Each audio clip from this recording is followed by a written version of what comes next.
everybody, this is Scott with Tango Down Productions, and today I'm going to have a little bit of an interesting video out here that I wanted to throw out to everybody, talk about something that I think affects us all this holiday season, and it's driving. Got a little road behind me here. It's going to represent a highway here in Denver, just for example. So for those of you that live in the bigger metropolitan areas, you'll probably really feel at home where I'm coming with this, and some of you that's visited probably will too. The reason I'm making this video is because it's something that hits home to me. It's kind of a sensitive subject, so forgive me if I get a little passionate. But anyway, let's kick this off. Okay, real quick, we've got our typical highway here. And here we have an off-ramp, and our speed limit up here is 65 miles per hour. Direction to travel, that way. All right. Now, here's the kind of stuff that I want to talk about. First off, in case those of you that aren't up on current events, anybody want to guess what this lane right here is? That left lane right there? It's the fast lane, okay? This is the fast lane. Okay? So, do a little math here. 65 miles per hour, fast lane. If you're doing under 65 and you're in the fast lane, and chances are you'll know you're going slower than everybody else because there's going to be someone on your ass. So, when that happens, then what do? You get over into the middle lane. Okay, the middle lane is kind of for your in-betweener drivers. They're not going real slow, they're not going real fast, but they're just trying to keep with the flow of things, which we're going to talk about in a second. Okay, so if you're in the 65 mile an hour fast lane, which is reserved for 65 and over, and some of you may know here in Denver on I-25 northbound, as you get past Spear Boulevard, on this left side up ahead you have an HOV lane. So if you're a high occupancy vehicle and you're doing under 65 and you're 10 miles away from your exit, then guess what? Get the fuck over. Get in the middle lane. That's what it's for. So as you get a little bit closer to your exit, turn on your signal, work over about a mile beforehand, take your exit. Okay. Again, fast lane, fast drivers, period. Now, here's something I want to talk about that I saw today actually. Okay? This lane over here, it's your right lane. It's for your people that are going to be exiting off onto the on-ramp and that typically might be going the speed limit or slightly below. Okay, so you got people over here going along in the old slow lane. Well, then what happens is you get the guy in the fast lane who's listening to Boys to Men cranked up to 8,000 decibels, can't hear because he's lip syncing to everything, and all of a sudden he gets right about here, and of course you got traffic all along in here, okay, and this guy, Joe Dumbass, realizes, ah shit, I need that exit right there. So this is what they do here in Denver that I've noticed. Instead of going let's do the logical thing. Here you go. You know what? Let's go ahead and just creep up here, get over safely, and take the next exit up ahead and maybe backtrack a couple blocks and do it that way, and everybody's happy. That would be the logical way. Did they do that here? Nope. Here's what they do. Go along. Oh shit, I need my exit. Woo! They just fucking come flying on over, usually in between cars and cutting off traffic, and then boom, off onto their exit, and they're off into La La Land. Okay? And they have no idea the shit they left in their wake. I mean, you're talking almost pile up, almost accidents, people flipping in the bird, laying on their horn, and the whole time all this guy can think about is his next chorus to his Boys to Men song and getting to the Blue Oyster Club to hang out with his boyfriend. So, that's that. Another thing that really ticks me off is whenever people are driving and they're going along and, it kind of gets jammed up a little bit. I understand, don't stay bumper to bumper, okay? But if you're driving for the last 5 miles and it's 65 and you're doing 65, you're in the middle lane and you got about let's see, go about to here. So 1, 2, almost a 3-car gap between you and the next car.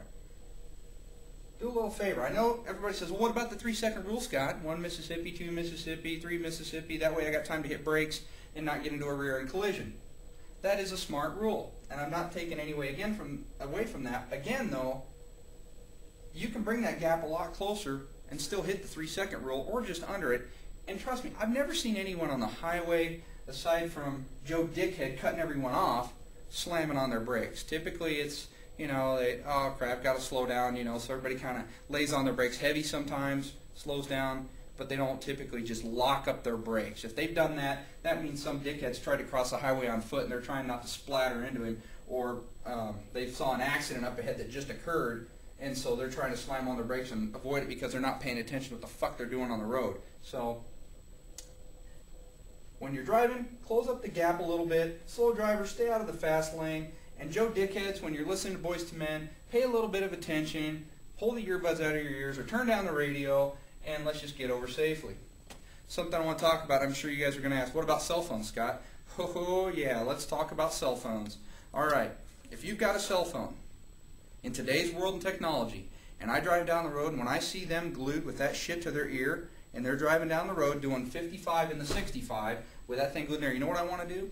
I want to bust out my Glock, and I just want to dump a whole fucking magazine into the driver's side window, because those people are retarded. Let me show you a new invention. Some of you may not be aware, but there's a cool new invention out there. Yeah, it's called a Bluetooth. Most phones, today's technology, accommodate those things. And you know what? Buy one. They're like $30 on the mid-range Bluetooth, and they work great. I've had that one for over 2 years. Works great. If you're going to spend $300 or even get a phone for free because you got good credit, go to fucking Walmart and buy a Bluetooth, okay? I mean, do the whole world a favor. I hate that. And you know what? I hate to say this. I'm going to be sexist here, but the ladies, I see you out there the most with these on their, ooh, man. Yeah. Buy a fucking Bluetooth, okay? So, anyway, on that note, pay attention out there.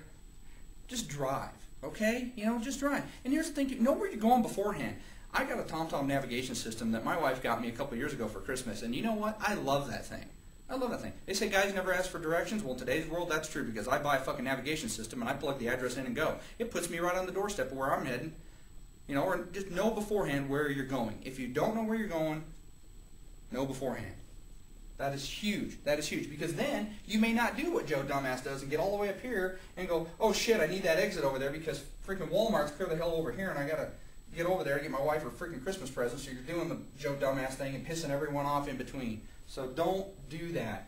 It's the logical thing. Go, ah shit, missed my exit. Can't tell you how many times I used to do that and go, ah shit, and then just get over, half mile up the road. It ain't like you're on I-80 between mile marker 150 and 200 and you go, oh, I got 50 miles for my next exit. In Denver, there's an exit, I swear, every quarter of a mile. So you're not losing major ground here, people. Use your heads. All right?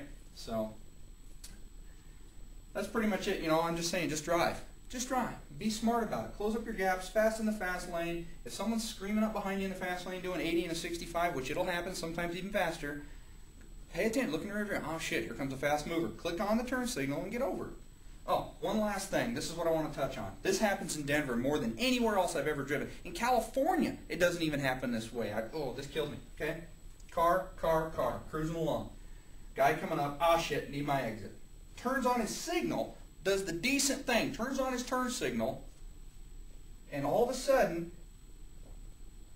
freaking Mary and Joanne here driving along realize that this lady up here is freaking clueless, but this one here realizes, oh, this guy wants over? Oh, I don't think so. Whoop, pow! And she just comes screaming right up on the car in front of his ass. Basically, it's like almost an instant reaction in Denver. Turn on your turn signal, ain't letting you over.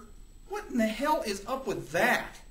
You know, I mean, whatever happened? A little bit of common decency, people. Oh shit, got my turn signal on. Let the guy over, let him get his exit safely, and he'll be out of your hair. Chances are that's why they're wanting over anyway, is to either get out of the way of a speedy rocket man over here, or they're just wanting to get over to get to their exit and get out of your way. So why not do the courteous thing and just let them over? But nope, not in Denver. They freaking speed up, and then they do the horse blinder thing. You know, go, I didn't see that person with their turn signal on. Really? Well, maybe if you have to look over, not only would you see my turn signal, but you'd be the dark hollow point of book muzzle end of my 45, and you'd see that too. So, I mean, come on. Freaking pay attention, okay? Just drive. Just drive. Just drive.